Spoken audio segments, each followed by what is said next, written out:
Hello guys, welcome to 5th generation Hobby Shop and welcome to another unboxing and testing. Shout out po natin Sir Lawrence. Okay, so ngayon meron tayong quick review lang. Unboxing tayo. Pasadahan lang natin saglit. This is the Glock 17 Airgun Pistol. This is Gen 5. Licensed by Glock. This is Umarex brand po. And officially licensed product of Glock. Ibig sabihin, same na same yung looks, appearance nito compare doon sa real steel na Glock 17. So this is Glock 17 Gen 5. Yan. This is chambered in caliber 177 lead pellets. So ang bala po nito ay caliber 177 lead pellets. I'm using the pointed one, caliber 177 lead pellets. So this is CO2 powered. Ang hangin niya or propellant is cartridge. 12G CO2. This is disposable. Good for 60 shots more or less. Disposable po siya. Okay? Yung hangin disposable. Okay? So again, ulitin ko, ang bala niya ay caliber 177 lead pellets. Okay? So ito yung kanyang magazine na belt type, 21 rounder capacity. Yan. Tapos pakita ko lang din sa inyo na yung kanyang internal ay bakal na rin. Yan. So hindi katulad nung sa airsoft na meron siyang plastic nozzle sa loob.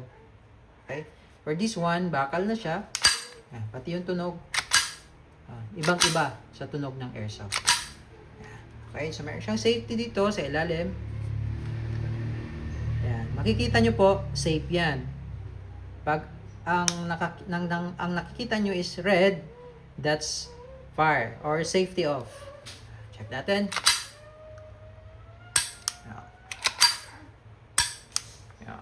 Okay. So, ito yung kanyang magazine na belt type.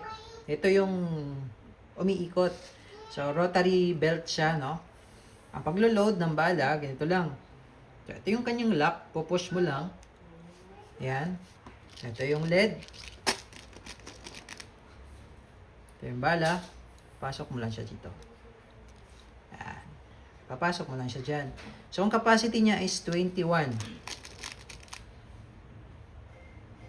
Yan. Iikot mo lang yan. Hanggang sa mapuno yung belt. Okay? Hanggang sa mapuno yung belt ng bala. Make sure lang na yung bala na nilagay nyo ay hindi nakausli doon sa hole. No, doon sa butas. Kasi pag nakausli yan, kakalang yan dito. So, may tendency hindi umikot yung belt.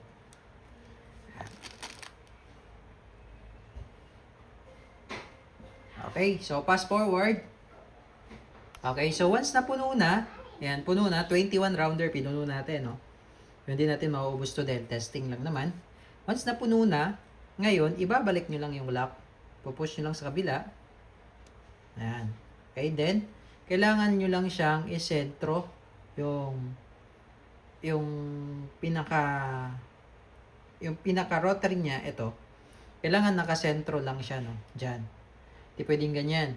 No? Kailangan nakasentro siya diyan. Ayan, nakasentro siya. Okay? So, ayun. Pwede rin po kayong gumamit ng flathead round pellets. Hindi lang pointed. Pwede rin kayong gumamit ng flat, yung round yung dulo, o yung flat yung dulo, as long as 177. Caliber 177. Okay? Ayan. Tapos, paglalagay naman ng CO2, so ito pala, meron siyang, this is made in Germany po. Meron siyang kasamang, syempre matic yan, may kasama siyang owner's manual, yung OI, o yung operating instruction manual. At syempre may kasama na rin siyang maintenance manual. Ito yung maintenance manual. Okay, so ayan o. German engineering. Okay, so meron din siyang kasamang kanyang Allen tool o Allen wrench. Ayan. So, dito natin yung lalagay. Ayan. So, ito, slide mo lang yan. Then, pag hinigpitan natin to, mapapuncture o mabubutas na yung CO2, no? Tamang higpit lang. Okay. Then, balik lang. Ayan. Okay. So, testing. ito pala, yung kanyang trigger. No? Yung trigger nito, isasagad nyo sa dulo. Yung trigger niya, sasagad nyo sa dulo. Yan. Sasagad nyo sa dulo. Kasi pag ganyan, hindi yan puputok. Okay? Hindi siya puputok. Isasagad nyo sa dulo yung trigger. Okay? Glock 17 Gen 5 belt type, chambered in caliber 177 lead pellets. Testing. Okay, testing tayo. Glock 17 Gen 5 pala. Meron siyang mga markings din dyan sa slide. Yan. Pati dito sa grip, sa magazine, sa kabila. Ayan o, officially licensed product of Glock. So, kamukhang kamukha talaga ng Glock 17. Okay. May pagkakahalos, may pagkakapareho sa bigat. Medyo mabigat din siya. Ito pala ay metal slide polymer frame. Halos medyo mabigat din siya kasi yung magazine niya makapal eh. Okay. Blowback din ito, kaya gumagalaw yung kanyang slide. Nagre-reciprocate ito. Okay? And firing.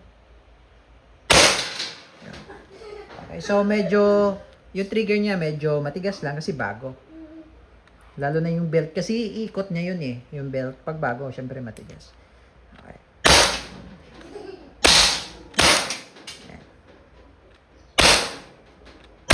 Okay, ito take note, pagka puputok kayo, yung trigger, wag nyong pigilan. Pag puputok kayo, hayaan nyo lang siyang mag-release. No? Yung trigger.